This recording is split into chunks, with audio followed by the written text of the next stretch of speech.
বাবুল ইস্তিহাজা, এখান থেকে আমরা পড়ব। আয়েশা রাদিয়াল্লাহু থেকে বর্ণিত, তিনি বলেন, ফাতেমা বিনতে আবি হুবাইশ রাদিয়াল্লাহু তাআলা আনহা রাসূল সাল্লাল্লাহু আলাইহি ওয়াসাল্লামকে জিজ্ঞাসা করলেন, ইয়া রাসূলুল্লাহ, আমি কখনো পবিত্র হই না, এমত অবস্থায় আমি কি সালাত ছেড়ে দিব? রাসূল সাল্লাল্লাহু আলাইহি ওয়াসাল্লাম বললেন, এগুলো এক ধরনের বিশেষ রক্ত, হায়েজের রক্ত নয়। যখন তোমার হায়াত শুরু হয় তখন তুমি সালাত ছেড়ে দাও, আর হায়াত শেষ হলে রক্ত ধুয়ে সালাত আদায় করো। তারপর থেকে বাবু গসলি দামিল হাইজ মাহিজ, হায়েজের রক্ত ধুয়ে ফেলা, পড়ুন।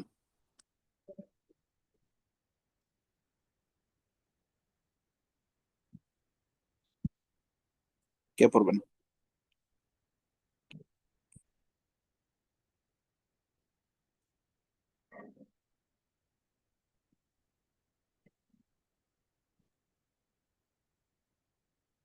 প্রফেসর পড়ুন। আব্দুল্লাহ আব্দুল্লাহ ইবনে ইউসুফ রাহিমাহুল্লাহ আসমা বিনতে আবু বকর সিদ্দিক রাদিয়াল্লাহু আনহু থেকে বর্ণিত, তিনি বলেন, এক মহিলা রাসূলুল্লাহ সাল্লাল্লাহু আলাইহি সাল্লামকে জিজ্ঞেস করলো, ইয়া রাসূলুল্লাহ, আমাদের কারো কাপড়ে হায়েজের রক্ত লাগলে কি করবে? রাসূলুল্লাহ সাল্লাল্লাহু আলাইহি সাল্লাম বললেন, আহ, তোমাদের তোমাদের কারো কাপড়ে হাইজের রক্ত লাগলে সে তা রগড়িয়ে তারপর পানিতে ধুয়ে নেবে এবং সে কাপড়ে সালাত আদায় করবে।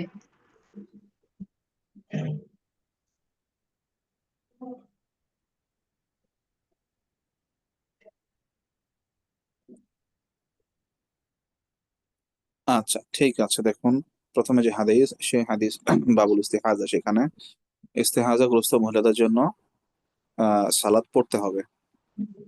এখানে প্রশ্ন হচ্ছে যে ইস্তেহাজাগ্রস্ত মহিলা কিভাবে সালাত আদায় করবে? সে কি প্রতি ওয়াক্তে অজু করবে, নাকি প্রতি সালাতের জন্য অজু করবে, বা কিভাবে সালাত আদায় করবে? আমরা আপনাদের কিতাবুত তাহারে কিছু পড়েছিলাম, কিন্তু সেখানে সব একতলাফ উল্লেখ করা হয়নি, যেহেতু সেটা ছিল একেবারে বেসিক লেভেল। মূলত এক্ষেত্রে আইম্মা আরবা এবং জমহুর ফকিহদের কিছু মত রয়েছে। সেটা হচ্ছে যে হায়েজের রক্ত বন্ধ হওয়ার পরে, হায়েজের রক্ত বন্ধ হওয়ার পরে যে গোসল হয়, এটা হচ্ছে ওয়াজিব গোসল। এই ওয়াজিব গোসল একবারই ওয়াজিব হয়। ঠিক আছে, এটাই হচ্ছে আইম্মা আরবা এবং অধিকাংশ ইমামদের মত। এইখানে কারো কোনো ইখতিলাফ নেই যে হায়েজ বন্ধ হওয়ার পরে গোসল একবার করবে, কিন্তু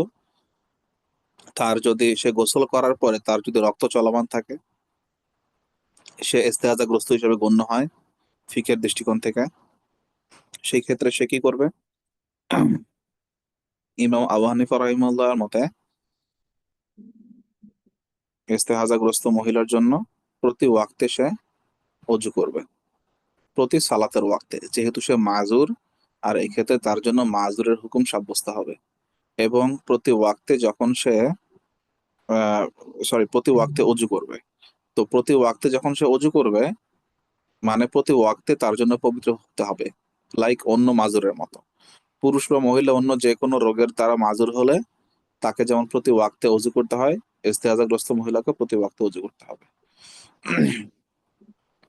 কিন্তু এখানে কয়েকটি বিষয় লক্ষণীয়। এক হচ্ছে যে যদি তার ইস্তেহাজা এমন হয় যে কখনো থামে কখনো বন্ধ হয়, তাহলে সে শুধুমাত্র নির্দিষ্ট সময়, যে সময় রক্ত প্রবাহিত হয় না, ওই সময় সালাত আদায় করবে। আর যদি রেগুলার প্রবাহিত হয়, একটু পর পর নিয়মিত বিরতিতে সবসময় প্রবাহিত হয়, তাহলে সে ওই অবস্থায় সালাত আদায় করবে। এবং এক ওয়াক্তে অজু করে পবিত্র হওয়ার পরে ইস্তেহাজাগ্রস্ত মহিলা ওই ওয়াক্তের অন্য যে, মানে সোজা কথা, ওই ওয়াক্তের শুরু থেকে শেষ পর্যন্ত যে কোনো নফল সালাত, কাজা সালাত, কোরআন তেলাওয়াত এবং অন্য যে কোনো কাজ যা করতে পবিত্রতার প্রয়োজন পড়ে, সেই সমস্ত কাজ করতে পারবে একই অজু দিয়ে, একটা নির্দিষ্ট ওয়াক্তের মধ্যে। ওয়াক্ত শেষ হয়ে নতুন ওয়াক্ত চলে আসবে, তার অজু ভেঙে যাবে, নতুন করে আবার অজু করে পবিত্র হয়ে নিতে হবে। ইমাম শাফি রহিমাল্লাহর মতে তিনি বলেন, ইস্তেহাজাগ্রস্ত মহিলার জন্য প্রত্যেক সালাতে ভিন্ন ভিন্ন অজু করবে। মানে ফরজ ফরজ হুকুম আদায়ের ক্ষেত্রে ভিন্ন ভিন্ন অজু করতে হবে। ঠিক আছে, তবে নফল পড়া যাবে। একটা ওয়াক্তের মধ্যে যদি একাধিক ফরজ আদায় করতে চায়, তো সেই ক্ষেত্রে ফরজ হোক কাজা ফরজ হোক, ইমাম শাফি বলেন সেই ক্ষেত্রে একাধিকবার অজু করতে হবে, কিন্তু নফল একটা অজু দিয়ে আদায় করা যাবে। তো এই হচ্ছে মূলত মৌলিক পার্থক্য, দুই পার্থক্যের মৌলিক পার্থক্য। তো আমাদের মূল জমহুর যে মত, যে মতের উপরে ফতোয়া, যে মতের উপরে ফতোয়া মুফতাবিহি কওল যেটা, সেটা হচ্ছে যে একটা নির্দিষ্ট ওয়াক্তের জন্য যথেষ্ট হবে, একটা অজুই যথেষ্ট হবে, একটা নির্দিষ্ট ওয়াক্তের জন্য একটা অজুই যথেষ্ট হবে। ওই ওয়াক্তের মধ্যে যত আমল আছে, সেটা যতবার ফরজ হোক অথবা ওয়াজিব হোক বা যে কোনো নফল হোক অথবা কোনো কোরআন তেলাওয়াত হোক বা এই সমস্ত কাজ যত যেখানে তাহারাতের প্রয়োজন পড়ে, এই ক্ষেত্রে সেটা সে করতে পারবে। আচ্ছা, ঠিক আছে, পড়ুন সামনে।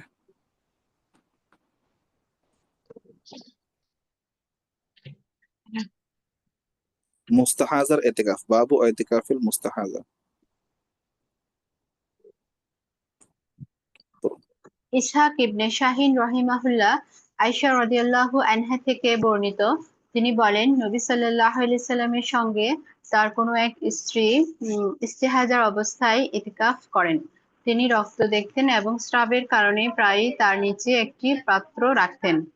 রাবী বলেন, আয়েশা রাদিয়াল্লাহু আনহা হলুদ রঙের পানি দেখে বলেছেন, এ যেন রাসূলুল্লাহ সাল্লাল্লাহু আলাইহি সাল্লামের অমুক স্ত্রীর ইস্তেহাজার রক্ত। জি,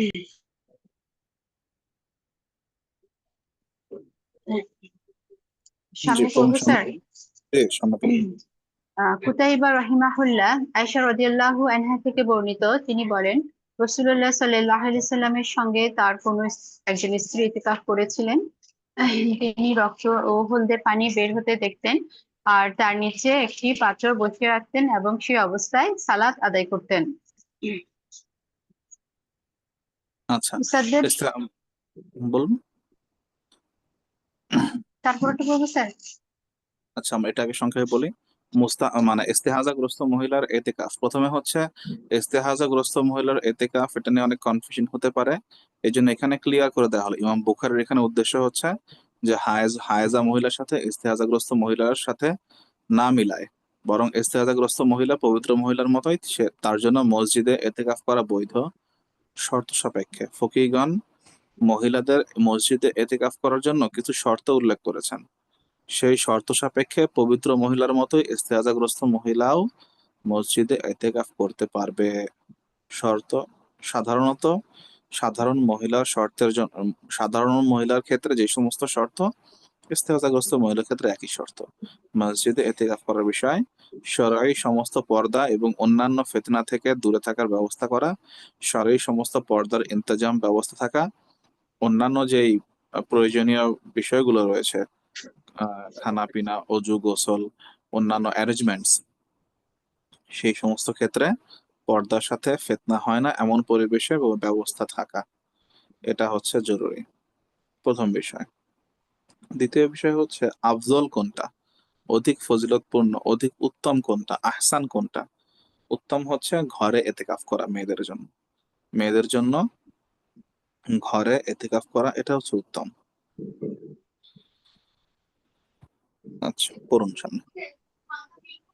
স্যার, মেয়েদের তো ঘরে ইতিকাফ করার আহ এটা করলে তো স্যার হবে না, ঘরে এরকমই তো এতেকাফ জানি করলে স্যার। বুঝি নাকি। ইতিকাফ তো স্যার মসজিদেই করতে হয়, মানে এতটুকু জানি স্যার, ঘরে হয় না এতেকাফের জন্য, ইতিকাফ। এতেকাফের জন্য পুরুষদের এতেকাফের জন্য মসজিদ শর্ত। আহ এবং এই ক্ষেত্রে এতেকাফ, বাবুল এতেকাফ যখন আমরা পড়বো ইনশাল্লাহ, তখন এই ব্যাপারে বিস্তারিত আমরা জানতে পারবো। এতেকাফের শর্তের ক্ষেত্রেও ইমামদের মধ্যে মতভেদ রয়েছে। কেউ কেউ বলেছেন এতেকাফের জন্য, মানে এটা সুন্নত এতেকাফ হোক, নফল এতেকাফ হোক, ওয়াজিব এতেকাফ হোক, কেউ কেউ বলেছেন এতেকাফের জন্য রোজা শর্ত নয়। কেউ কেউ বলে, কোনো কোনো ইমামগণ বলেছেন এতেকাফের জন্য রোজা শর্ত। ঠিক আছে। আবার এতেকাফের ধরন নিয়েও মতভেদ রয়েছে, যে কেউ কেউ বলেছেন শুধু মসজিদে এতেকাফ, আবার কেউ কেউ বলেছেন যে না, মেয়েদের জন্য ঘরে এতেকাফ। মসজিদে জায়েজ, কিন্তু ঘরে উত্তম, এই হচ্ছে বিষয়। ঠিক আছে। জি স্যার। কিন্তু এরকম মুতলাক মানে সরি, এরকম মুত্তাফিক বা সর্বসম্মত কোনো মত নেই যে মেয়েরা যদি ঘরে এতেকাফ করে তাহলে হবেই না। এটা ফকিহদের সর্বসম্মত মত নয়, এটা হচ্ছে একটি মত। কিন্তু এই মতের উপরে জমহুর ফকিহ বা আইম্মা আরবা কেউ সম্মত নয়। প্রত্যেকের এই ব্যাপারে নিজস্ব মত রয়েছে। ঠিক আছে। কারো কারো নিকটে কারো কারো নিকটে মেয়েদের জন্য ঘরে এতেকাফকে তারা শুধুমাত্র বৈধই বলেননি, বরং উত্তম বলেছেন। ওকে, ঠিক আছে, আমরা এগুলো ইনশাল্লাহ সামনে দেখবো যখন সাওমের চ্যাপ্টার, আসলে মূলত এটা সম্ভবত সাওমের অধ্যায় আসবে, বুখারীর যে সাওম সেখানে এই বর্ণনাগুলো আসবে। সাওমের সাথে এতেকাফের যেহেতু সম্পর্ক রয়েছে, ওইখানে সম্ভবত আসতে পারে। জি, পড়ুন সামনে। মুসাদ্দাদ রহিমাহুল্লাহ আয়েশা রাদিয়াল্লাহু আনহা থেকে বর্ণিত, উম্মুল মুমিনিনের একজন ইস্তেহাজা অবস্থায় ইতিকাফ করেছিলেন। এটা পূর্ব স্যার, হাইজ অবস্থায় পরিহিত জি পোশাকে সালাত আদায় জি জি। করা যায়। আবু আবু নুআইম আচ্ছা, আবু নুআইম রহিমাহুল্লাহ আয়েশা রাদিয়াল্লাহু আনহা থেকে বর্ণিত, তিনি বলেন, আমাদের কারো একটির বেশি কাপড় ছিল না। তিনি হায়েজ অবস্থায়ও এই কাপড়খানিই ব্যবহার করতেন। তাতে রক্ত লাগলে থুতু দিয়ে ভিজিয়ে নখ দ্বারা রগড়িয়ে নিতেন। দেখুন, এখানে কয়েকটি বিষয়। এক হচ্ছে যে হাদিসের সিয়াক সিবাক এবং হাদিসের ব্যাকগ্রাউন্ড, হাদিসটা কখন রাওয়াত মানে কখনকার ঘটনা, এটা খুব গুরুত্বপূর্ণ। আয়েশা রাদিয়াল্লাহু আনহার থেকে যে এই রাওয়ায়াত, তো এই রাওয়ায়াতের বেশিরভাগ সম্ভাবনা যে এটা প্রথম যুগের সময়কার, যখন মুসলমানদের বেশি সম্পদ ছিল না। ঠিক আছে। তো এই কারণে এরকম বলো, পরবর্তীতে যখন বিভিন্ন সাহাবাদের দ্বারা বিভিন্ন সাম্রাজ্যের ফাতা হয়, বিজয় হয়, তখনকার সময় এটার সাথে পার্থক্য থাকতে পারে। এটা বলা কারণ হচ্ছে যে এই একটি রেওয়ায়েত দ্বারা এইটা বলা যাবে না যে আহ, মানে এক একজন মহিলার জন্য একটি কাপড়ই যথেষ্ট। রাসূল সাল্লাল্লাহু আলাইহি ওয়াসাল্লামের জামানায় আমাদের এক একজন মহিলার একটাই কাপড় থাকতো, একটা কাপড়ে যথেষ্ট, এটা কি বলা যাবে না। বরং এই ক্ষেত্রে আরো একটি বিষয় হচ্ছে যে যে হায়েজের জন্য বা স্বাভাবিক পবিত্র অবস্থার জন্য ভিন্ন ভিন্ন কাপড়, এটাই ছিল তৎকালীন সময় বেশি প্রচলিত। ভিন্ন ভিন্ন কাপড় যেহেতু ওইখানে ওই সময় তাদের যেই প্রিকশনস এবং অন্যান্য হায়েজ অবস্থায় বা ইস্তেহাজা অবস্থায় অ্যারেঞ্জমেন্টস, এইটা আহ, খুব একটা যেটাকে বলে নিট অ্যান্ড ক্লিন ছিল না। সম্ভাবনা থাকতো যে কাপড়ে মানে পরিধানের কাপড়ে হায়েজের রক্ত লেগে গিয়ে থাকতে পারতো। তো এই জন্য এখানে এটা বলা হয়েছে যে হায়েজের সময়ও স্বাভাবিক যে কাপড় এটাই সে পরিধান করতো, যেহেতু তার একটাই কাপড় ছিল, ওনাদের একটাই কাপড় ছিল উম্মুল মুমিনিনদের। এবং রক্ত লেগে গেলে সেখানে সেই রক্ত তারা তুলে ফেলতেন। রক্ত নাজাসাত এটা দূর করার দ্বারা কাপড় পবিত্র করতেন। ঠিক আছে। এবং যখন পবিত্র হতেন তখন এই কাপড়ই পরিধান করে সালাত আদায় করতেন। এই জন্য ইমাম বুখারী রাহিমাহুল্লাহ এখানের উদ্দেশ্য হচ্ছে হায়েজের কাপড়ে মহিলারা কি সালাত আদায় করতে পারবে কি না, এইখান থেকে রাওয়ায়াত এবং এটার প্রেক্ষাপট, দুইটা উদ্দেশ্য, দুইটা সামনে রাখা। কোন কোন রাওয়ায়াতে বিভিন্ন উম্মুল মুমিনিনদের পরবর্তী সময় একাধিক কাপড়ের বিভিন্ন রাওয়ায়াত পাওয়া যায় অন্যান্য আরো হাদিসের কিতাবে। তাহলে বোঝা গেল যে পরবর্তী সময় উম্মুল মুমিনিনদের একাধিক কাপড়ও থাকতো, কারণ অনেক উম্মুল মুমিনিনা রাসূল সাল্লাল্লাহু আলাইহি ওয়াসাল্লামের পরেও হায়াত পেয়েছিলেন। তো এই জন্য দুইটা বিষয়, এক হচ্ছে যে যে একটা রাওয়ায়াত দ্বারা, একটা হাদিস দ্বারা অনেক বিষয় সাব্যস্ত করা যায়। এক হচ্ছে যে এইখানে এটা উদ্দেশ্য না যে হায়েজের কাপড় ওইটাকে পবিত্র অবস্থায় ইউজ করা যাবে না। আর দ্বিতীয় হচ্ছে যে কাপড় পরিধানের যে নীতিমালা বা পরিধেয় বস্ত্র রাখার যে নীতিমালা, এটাও কোনো স্ট্রিক্ট কিছু না যে একটা বা দুইটাই থাকা যাবে, এর বেশি না, এরকম নয়। তো হায়েজ অবস্থায় যে কাপড়, আর বর্তমান সময় তো এটা ইজি, যদি অন্য কোনো সমস্যা না হয়, হায়েজ অবস্থায় কাপড় কোনো রক্ত লাগলে সেটা পরিধান করা যায় যদি সেটা পবিত্র হয়, অথবা অন্য কোনো কাপড়ও পরিধান চাইলে করতে পারবে। করুন।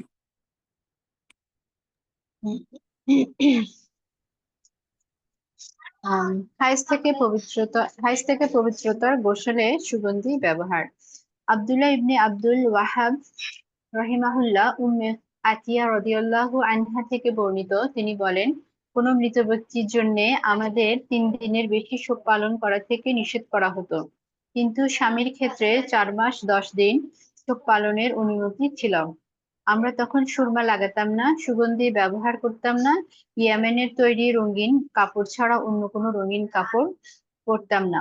তবে হায়েজ থেকে পবিত্রতার গোসলে আজফারের খুশবু মিশ্রিত বস্ত্রখণ্ড ব্যবহারের অনুমতি ছিল, আর আমাদের জানাজার পেছনে যাওয়া নিষিদ্ধ ছিল। এই বর্ণনা হিশাম ইবনে হাসান রহিমাহুল্লাহ হাফসা রাদিয়াল্লাহু আনহা থেকে, তিনি উম্মে আতিয়া রাদিয়াল্লাহু আনহা থেকে এবং তিনি নবী সাল্লাল্লাহু আলাইহি সাল্লাম থেকে বিবৃত করেছেন। আচ্ছা, ঠিক আছে। এখানে কয়েকটি বিষয়। একটি হচ্ছে এই যেখানে আসফারের কথা বলা হয়েছে, এটা কি জিনিস? আসফারের মিশ্রিত সুগন্ধ নাকি?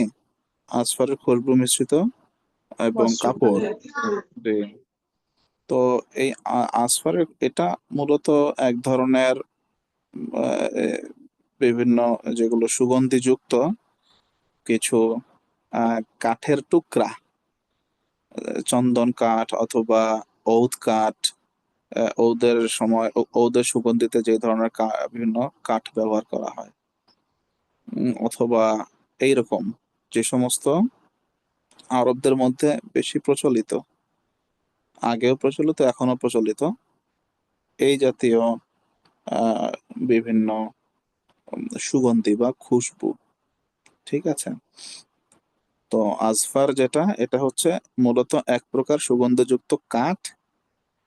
তো ওই কাঠ কেটে, ওই কাঠ পাতলা পাতলা করে কেটে ওইটা সুগন্ধি হিসেবে ব্যবহার করা হয়, এবং অথবা সুগন্ধি, কখনো এটা সুগন্ধি হিসেবে ধোঁয়া রূপে ব্যবহার করা হয়, কখনো এটা সুগন্ধি হিসেবে লিকুইড সুগন্ধি হিসাবেও, তরল সুগন্ধি হিসেবে ব্যবহার করা হয়ে থাকে। তো এইখানে মূলত হায়েস চলাকালীন, হ্যাঁ, অথবা আহ হায়েস চলাকালীন অথবা বিভিন্ন সময়ে বিভিন্ন অবস্থায় এই আসফারের খুশবু মিশ্রিত বস্ত্রখণ্ড, এটা তারা ইউজ করতে পারতো, যেহেতু হায়েজ চলাকালীন বিভিন্ন দুর্গন্ধ আসতে পারতো, রক্ত থেকে হোক অথবা শারীরিকগত বিভিন্ন শারীরবৃত্তিক বিভিন্ন কারণে হোক, যদি দুর্গন্ধ আসে সেই ক্ষেত্রে অবশ্যই এটা ঘরোয়া ভাবে, বাইরে ছড়ায় এরকম না। বাইরে ছড়ায় মানে বাইরে বাইরে গিয়ে বাইরে যাওয়ার জন্য ইউজ করতো না, ঘরোয়া ভাবে যখন গোসলের প্রয়োজন পড়তো, পবিত্র হওয়ার প্রয়োজন পড়তো বা পবিত্র হতো, বা ফরজ হায়েজ থেকে ওয়াজিব গোসলের প্রয়োজন পড়তো হায়েজ থেকে পবিত্র হওয়ার সময়, তখন তারা এটা ব্যবহার করতো, লিকুইড হোক অথবা এটার ধোয়া হোক, ধোয়া ঘরের মধ্যে অথবা লিকুইড কাপড়ের মধ্যে, অথবা গোসল করার সময় তারা ব্যবহার করতে পারতো, এটার অনুমতি ছিল। ঠিক আছে। এক তো এইটা যে ইদ্যতের সময়, আহ ইদ্যতের সময় তো নির্দিষ্ট কিছু বিধান রয়েছে, কালারফুল পোশাক না পরা এবং অলংকার না পরা সহ, নিজ ঘর থেকে বের না হওয়া, প্রয়োজন ছাড়া, প্রয়োজন ছাড়া, প্রয়োজনকে এর সংজ্ঞা, এর গণ্ডি শরীয়ত নির্ধারণ করে দিয়েছে যে একজন ইদ্যত পালনকারী মহিলার জন্য, এটা তালাকের হোক অথবা অথবা স্বামীর মৃত্যুর কারণে হোক, তার জন্য প্রয়োজন কোনটা, যেই কারণে সে ঘর থেকে বের হতে পারে, অথবা তার স্বামীর ঘর ছাড়া অন্য কোথাও ইদ্যত পালন করতে পারে, এই সমস্ত প্রয়োজন সাপেক্ষে সে নির্দিষ্ট সময়ের জন্য ঘর থেকে বেরোতে পারবে, অথবা অন্য নির্দিষ্ট কোথাও ইদ্যত পালন করতে পারবে, কিন্তু ফ্রিলি মুভ করতে পারবে না কোনো অবস্থাতেই, নির্দিষ্ট প্রয়োজনে। দ্বিতীয় হচ্ছে যে ইদ্যত পালনের সময় অলংকার এবং পোশাকের ক্ষেত্রেও সতর্কতা কাম্য। অলংকার পরিধান করা যাবে না, স্বর্ণ অলংকার, এবং পোশাকের ক্ষেত্রে কালারফুল পোশাক পরিধান করা যাবে না, নির্দিষ্ট নর্মাল পোশাক পরবে। তো এবং সুগন্ধিও লাগাবে না। ঠিক আছে। এর পাশা এইখান থেকে ইস্তিসনা বা এক্সক্লুড করলো হায়েজের অবস্থাকে। ইমাম বুখারীর উদ্দেশ্য হচ্ছে এটা। বাকি যে কথাগুলো এসেছে এটা রেওয়ায়েতের সাথে সংশ্লিষ্ট কথা।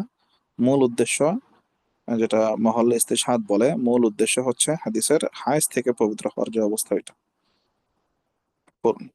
হায়েজের পরে পবিত্র অবস্থা অর্জনের সময়। স্যার এখানে একটা ইয়েমেনের তৈরি রঙিন কাপড় ছাড়া অন্য কোনো রঙিন কাপড় পরতাম না, এখানে ইয়েমেনের হুম। তৈরি রঙিন কাপড়টা এটা কি বোঝাচ্ছে?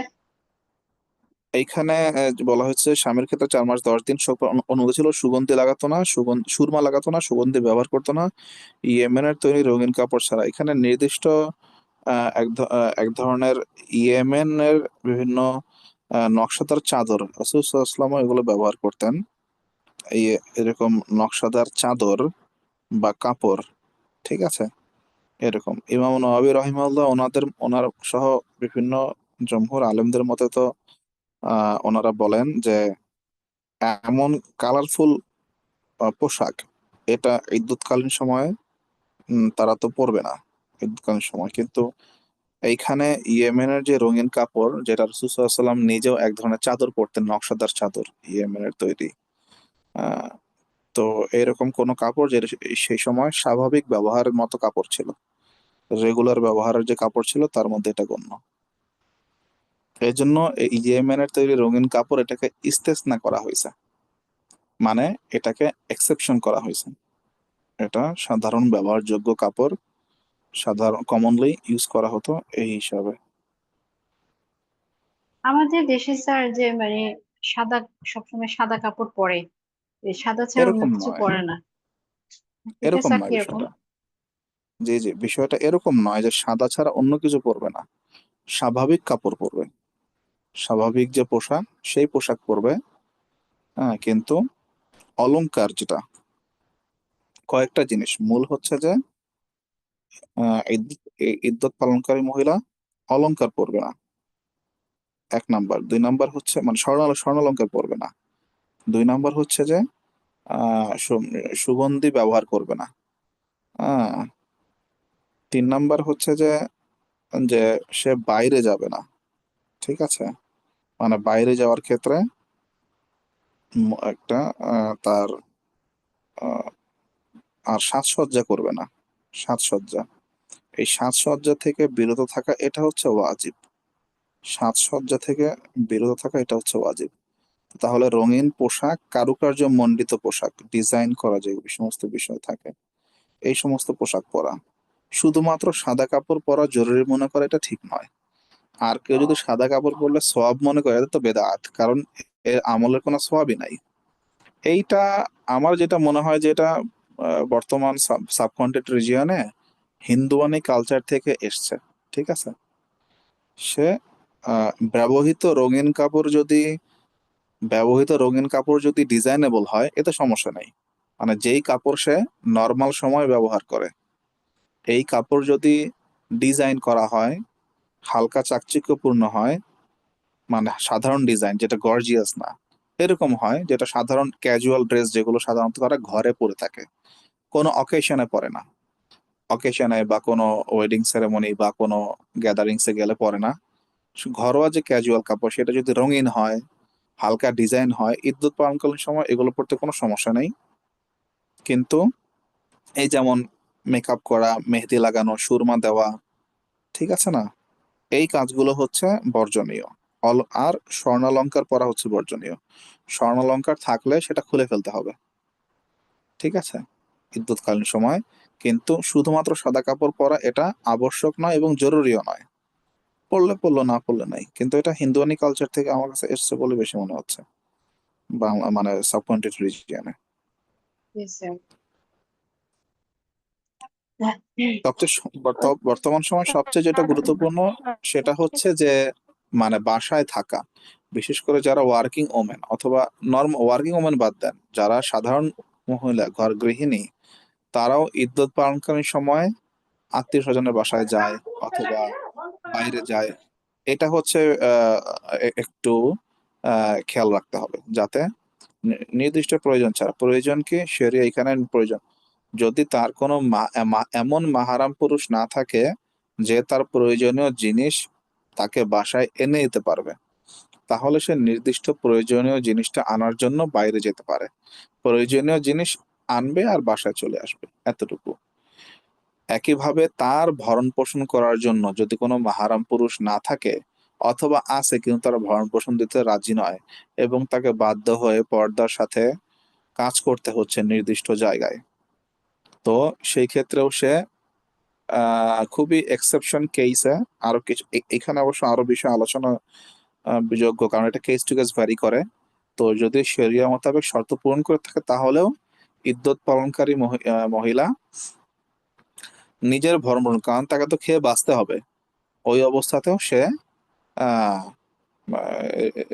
রিজিক সন্ধানের জন্য, প্রয়োজনীয় পরিমাণ রিজিক সন্ধানের জন্য ঘর থেকে বাইরে যেতে পারবে, আবার এরপরে চলে আসতে হবে। ঠিক আছে না? কারণ শরিয়া তো সব ধরনের, শরিয়া কোনো এমন কোনো বিধান নয়, ফিক এমন কোনো বিধান নয় যা আপনার স্থবির অথবা যুগ সচেতন নয়। দুইটা জিনিস খেয়াল রাখতে হবে, এক হচ্ছে ফিক স্থবির নয়, মানে জুমুদ, এর মধ্যে কোনো জুমুদ নেই, স্থবিরতা নেই। দ্বিতীয় হচ্ছে যুগ সচেতনতার নাম দিয়ে এটা মডার্ন করাও যাবে, মানে মডার্নাইজেশনের নাম দিয়ে কাটছাট করাও যাবে না। তাহলে কি শরিয়ার উসুল মেনেই সমাধান দিতে হবে, সর্বোচ্চ বেটার সলিউশন। তো বেশিরভাগ মহিলার ক্ষেত্রে ঘরে থাকা সম্ভব, এবং এই ক্ষেত্রে তাকে একটু অ্যারেঞ্জমেন্ট করে নিতে হবে। যেই অ্যারেঞ্জমেন্ট যদি সে অসুস্থ থাকতো অথবা তার অন্য কোনো দায়িত্ব থাকতো সে করে নিত, তো ঠিক ওই রকম অ্যারেঞ্জমেন্ট তাকে ইদ্যৎকালীন সময় করে নিতে হবে, যদি সে তার মধ্যে শরিয়ার এই হুকুম মানার আসলেই পরিপূর্ণ আগ্রহ থাকে। ঠিক আছে, এটা হচ্ছে বর্তমান সময় বেশি গুরুত্বপূর্ণ। করুন। উস্তাদ, আহ, যদি কেউ মানে খোলা তালাক নেয়, মানে মহিলা নিজে থেকে তালাক নেয়, তাহলে কি ইদ্যত পালন করতে হয় 4 মাস 10 দিন? এইটা ইদ্যত পালনের সময়সীমার বিভিন্ন বিধান রয়েছে। আহ সবার ইদ্যত সমান নয়। এখানে শুধুমাত্র আহ মানে স্বামীর যদি সে মারা যায় তাহলে বিধবা মহিলা 4 মাস 10 দিন, এটা শুধুমাত্র এই ক্ষেত্রে বলা হয়েছে। কিন্তু অন্যান্য ক্ষেত্রে এটা ভিন্ন, তালাকের ক্ষেত্রে ভিন্ন, গর্ভবতী মহিলার ক্ষেত্রে ভিন্ন, প্রত্যেকটি ক্ষেত্রে ভিন্ন। ঠিক আছে, তালাকের মাধ্যমে যদি বিয়ে বিচ্ছেদ হয় তাহলে তো 3 হায়েজ পরিমাণ ইদ্যত। ঠিক আছে, যদি তার হায়েজ না হয়, আমি সংক্ষেপে মাসলা বলে দিচ্ছি, কিছু এক্সেপশন থাকতে পারে। মূল মাসালা হচ্ছে তালাকের মাধ্যমে হলে 3 হায়েজ পরিমাণ। আর যদি তার এমন মহিলা যার হায়েজ বন্ধ অথবা চরম ইররেগুলার হায়েজ, মাসের পর মাস হায়েজ হয় না, তাহলে 3 মাস পর্যন্ত ওই মহিলা ইদ্যত পালন করবে, 3 মাস। ঠিক আছে, আর স্বামী মারা গেলে 4 মাস 10 দিন। আর যদি সে হামেলা হয়, মানে প্রেগনেন্ট গর্ভবতী মহিলা হয়, তাহলে ওয়াদে হামল, মানে সন্তান প্রসব হওয়া পর্যন্ত। এই হচ্ছে মৌলিক বিষয়। ঠিক আছে। তালাকের ক্ষেত্রে স্যার ইদ্যতটা কি স্বামীর ঘরে পালন করবে? ইদ্যত স্বামীর বুঝি নেই। তালাকের ক্ষেত্রে যেটা পালন করবে সেটা কি স্বামীর ঘরে পালন করবে 3 মাস, মানে 3 হায়েজ পর্যন্ত? জি জি, এখানে মূল বিষয় হচ্ছে যে ইদ্যত বিধবা নারী তো স্বামীর ঘরে পালন করবে, আর তা জরুরি। আর তালাকের যদি স্বামী যদি তালাক দেয়, এটা নর্মাল তালাক হোক অথবা খোলা তালাক দেয়, তাহলে সেই ক্ষেত্রে সে স্বামীর ঘরে করবে। যদি স্বামীর ঘরে না করে, সম্ভব না হয়, তাহলে শর্ত সাপেক্ষে বাবা বা ভাই বা যদি ছেলের ভিন্ন ঘর থাকে সেখানে করতে পারে। বাকি যেটাই হোক হোক না কেন, ইদ্যৎকালীন সময়, আসলে এটা ইদ্যতের মাসলা আসবে ইনশাল্লাহ কিতাবুত তালাক সহ ওই সমস্ত ক্ষেত্রে। সংক্ষেপে মাসলা হচ্ছে ইদ্যৎকালীন সময় পরিপূর্ণ ভরণ পোষণ, যেটা স্বাভাবিক বিয়ের মতো, ইদ্যৎকালীন সময়ে পরিপূর্ণ ভরণ পোষণ স্বামী বহন করবে। এখন স্বামীর বাসায় থাকুক অথবা অন্য বাবার বাসা থাকুক বা যেখানে থাকুক না কেন, মূল মূল মাসলা হচ্ছে স্বামীর বাসায় করবে। আর যদি স্বামীর বাসা করা সম্ভব না হয়, সেই ক্ষেত্রে শর্ত সাপেক্ষে বাবার বাসায়, ভাইয়ের বাসায়, বা ছেলের ভিন্ন ঘর থাকলে ছেলের বাসায় এরকম করতে পারে। তো আহ এবং সর্বক্ষেত্রেই স্বামীর যে ভরণ পোষণ, এই ভরণ পোষণ আদায় করবে।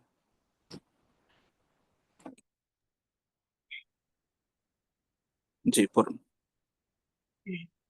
ইয়াহিয়া রাহিমাহুল্লাহ আয়েশা রাদিয়াল্লাহু আনহা থেকে বর্ণিত, এক মহিলা রাসূলুল্লাহ সাল্লাল্লাহু আলাইহি সাল্লামকে হায়েজের গোসল সম্পর্কে জিজ্ঞাসা করলেন। তিনি তাকে গোসলের নিয়ম বলে দিলেন যে, এক টুকরা কস্তুরী লাগানো নেকড়া দিয়ে পবিত্রতা হাসিল করো। মহিলা বললেন, কিভাবে পবিত্রতা হাসিল করব? রাসূল সাল্লাল্লাহু আলাইহি সাল্লাম বললেন, তা দিয়ে পবিত্রতা হাসিল করো। মহিলা তৃতীয়বার বললেন, কিভাবে? রাসূলুল্লাহ সাল্লাল্লাহু আলাইহি সাল্লাম বললেন, সুবহানাল্লাহ, তা দিয়ে তুমি পবিত্রতা হাসিল করো।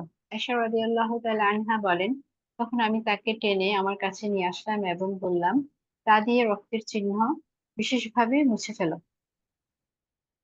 জি, দেখুন এখানে মূল উদ্দেশ্য ইমাম বুখারী আমলের মৌলিক এই বাব কায়েম করা এবং এর আন্ডারে এই হাদিস আনার উদ্দেশ্য কি?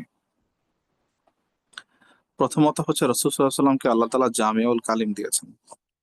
হ্যাঁ, অর্থাৎ রাসূল সাল্লাল্লাহু আলাইহি সাল্লামকে আল্লাহ তাআলা এমন ব্যাপক অর্থবোধক শব্দ দিয়েছেন যা দ্বারা অনেক অর্থ বোঝা যেত, এবং কোন কোন ক্ষেত্রে অনেক সময় কিছু সাহাবীরা ক্লারিফাই করার জন্য, ক্লারিটির জন্য ইসরার করত। এর একটা বড় অংশ ছিল যারা মূলত আরবি, অর্থাৎ যারা বেদুইন ছিল।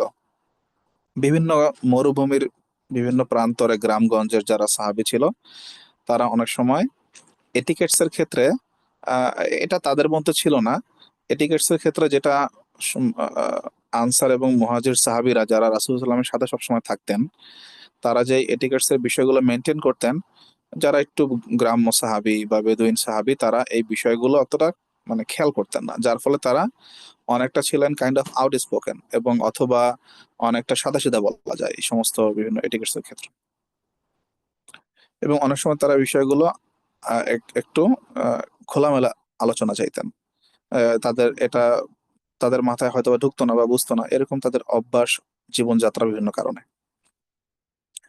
তো এই কারণে রাসূলুল্লাহ সাল্লাল্লাহু আলাইহি ওয়াসাল্লাম পবিত্রতা অর্জনের কথা বললেন। হায়েজের গোসল সম্পর্কে মিস্ক মিশ্রিত তুলার টুকরা দিয়ে পবিত্রতা অর্জনের কথা বললেন। তো রাসূল সাল্লাল্লাহু আলাইহি ওয়াসাল্লাম এখানে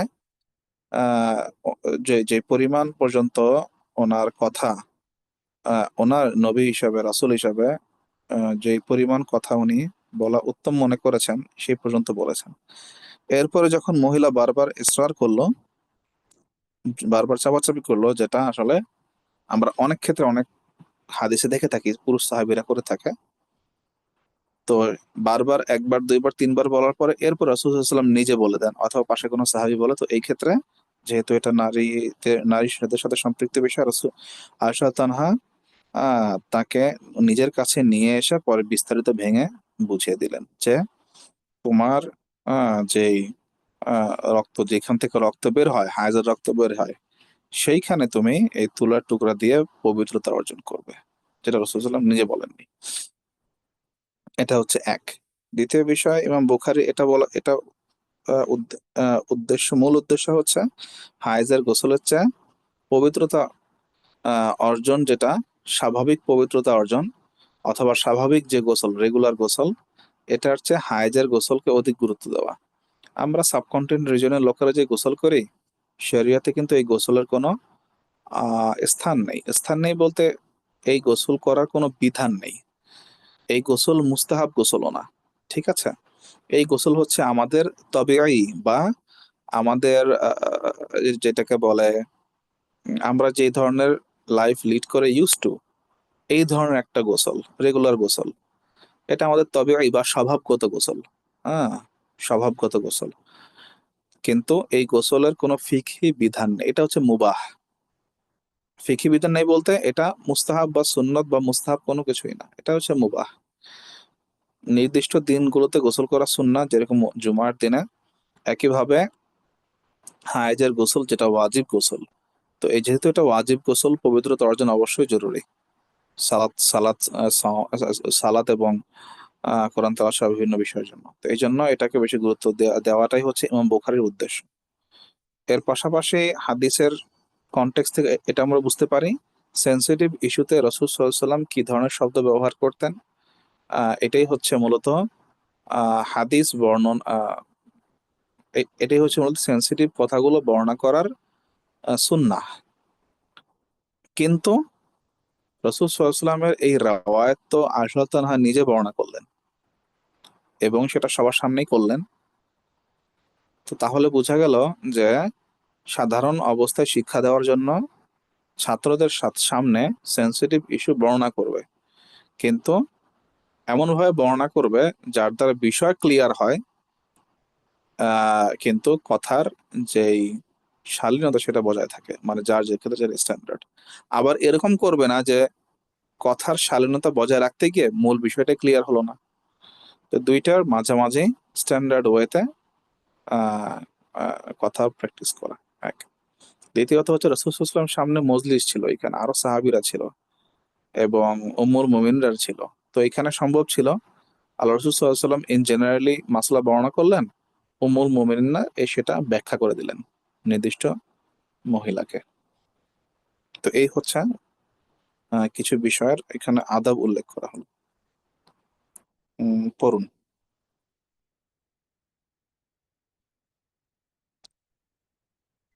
মুসলিম রহিমাহুল্লাহ আয়েশা রাদিয়াল্লাহু আনহা থেকে বর্ণিত যে একজন আনসারী মহিলা রাসূলুল্লাহ সাল্লাল্লাহু আলাইহি সাল্লামকে জিজ্ঞেস করলেন, আমি কিভাবে হায়েজের গোসল করব?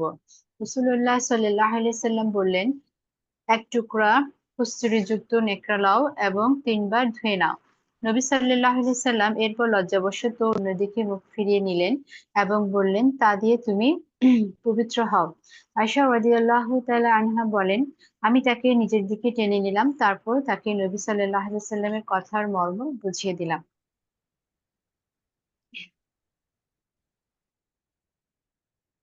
জি, পড়ুন, সামনে পড়ুন, এটা পূর্বের হাদিসের সাথে হুম। রিলেটেড।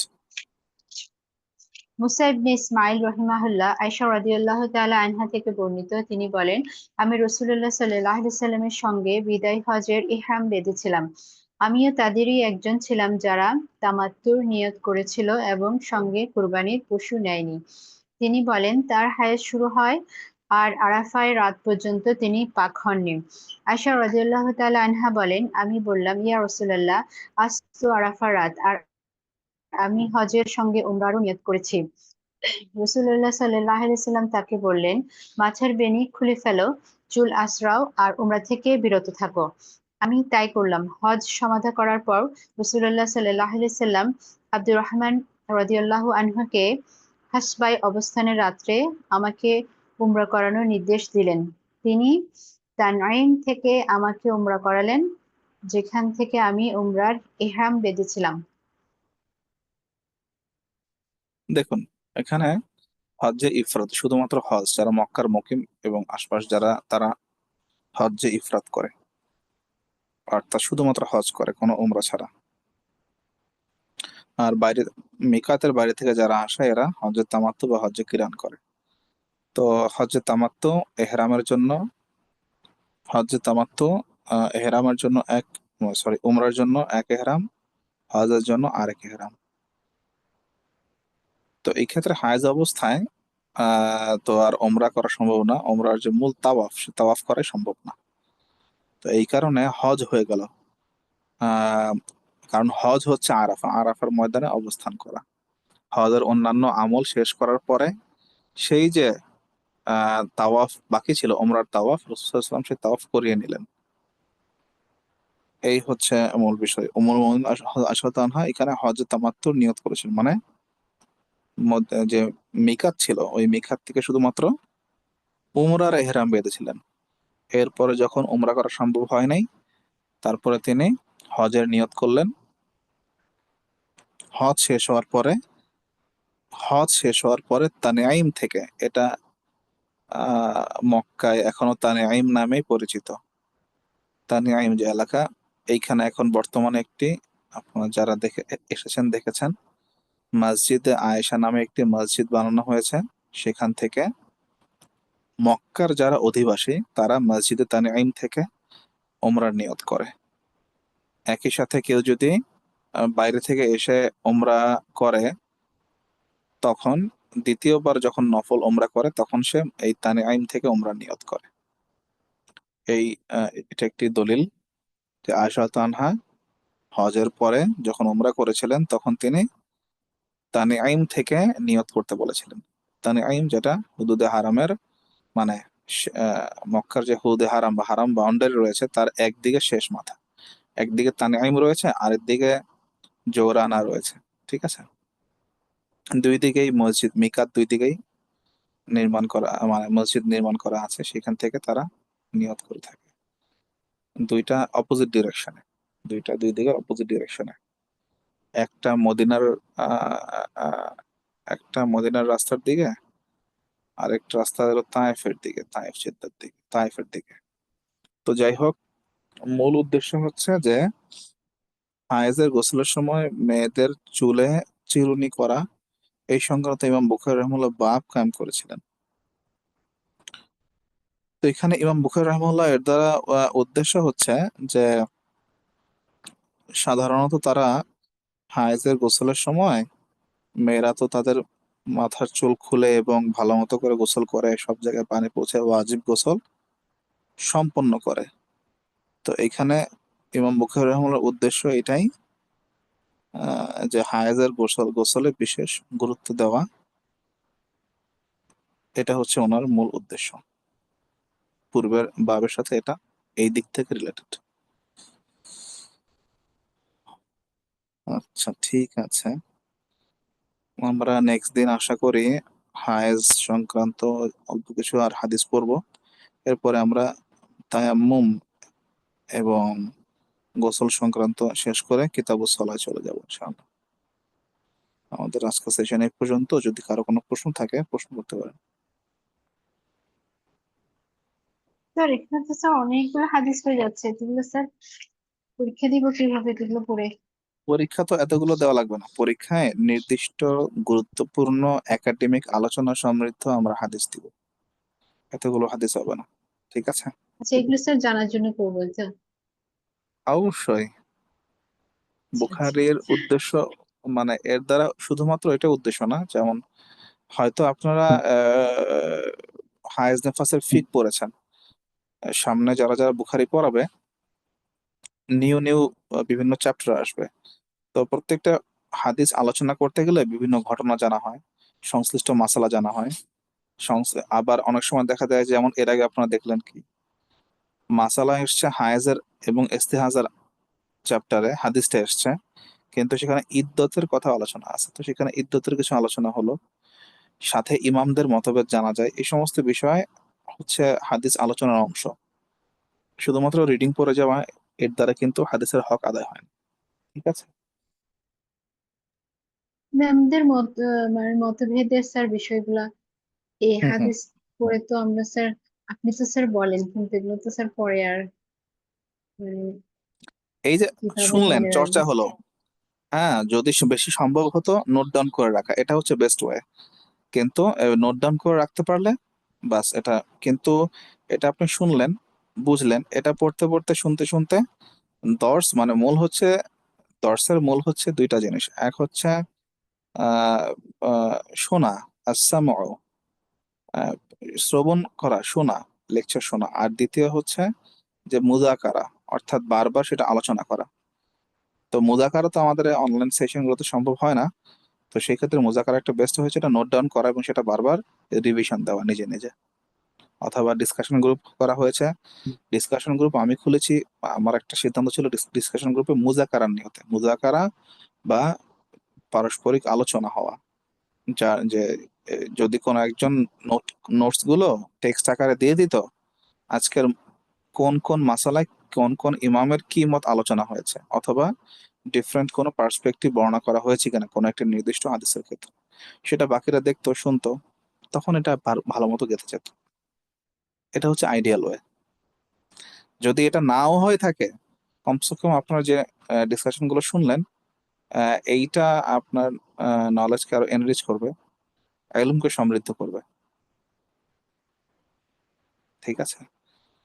সর্বোপরি যেটা স্যার আমার কাছে যেটা মনে হয় যে একমুখী অধ্যয়ন, একমুখী অধ্যয়ন আমাদের বর্তমান সময় আমরা কোনো না কোনো আইডিওলজির সাথে কানেক্টেড। হ্যাঁ, তো এটার একটা বড় কারণ হচ্ছে একমুখী অধ্যয়ন, যার ফলে সে নিজে যেই মতকে ফলো করে তাকে একমাত্র সহি বা সঠিক বলে মনে করে।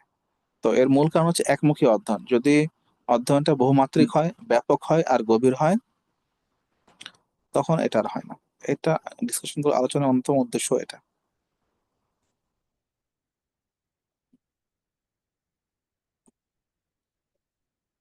ঠিক আছে, আমাদের সেশন এ পর্যন্ত। জাযাকুমুল্লাহ খায়ের। আসসালামু আলাইকুম ওয়া রাহমাতুল্লাহি ওয়া বারাকাতুহু।